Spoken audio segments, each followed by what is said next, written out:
The question is, which principle of Taylor suggests that the job performed should be based on scientific inquiry and not on institution?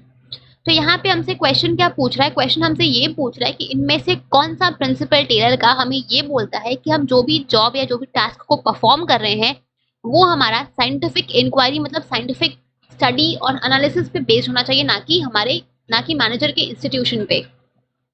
उसके will या उसके Dzire पे, right. तो यहाँ पे जो principal ये बोलता है वो है आपका science not rule of thumb. अगर हम बात करें principle of science not rule of thumb की, तो इसमें टेलर ने हमसे कहा है कि किसी भी ऑर्गेनाइजेशन में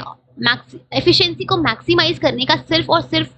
एक बेस्ट मेथड होता है और हमें उस बेस्ट मेथड को स्टडी और एनालिसिस से फाइंड आउट करना है।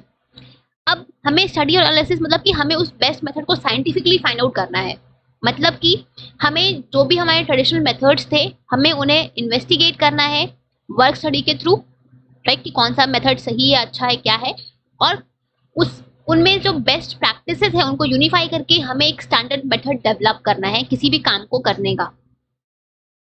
राइट। और हमें उस मेथड को रूल ऑफ थंब से रिप्लेस करना है,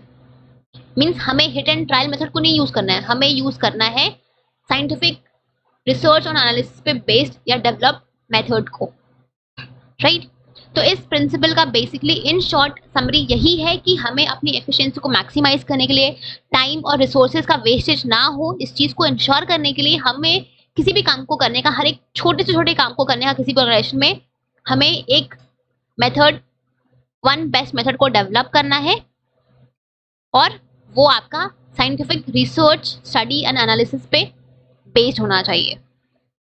इट मीन्स एक प्रॉपर स्टडी और एनालिसिस करके डेवलप हुआ होना चाहिए, ना कि रूल ऑफ थंब पे बेस्ड, ना कि हिट एंड ट्रायल मेथड पे, ठीक है। So option number 1 that is science not rule of thumb will be your correct answer.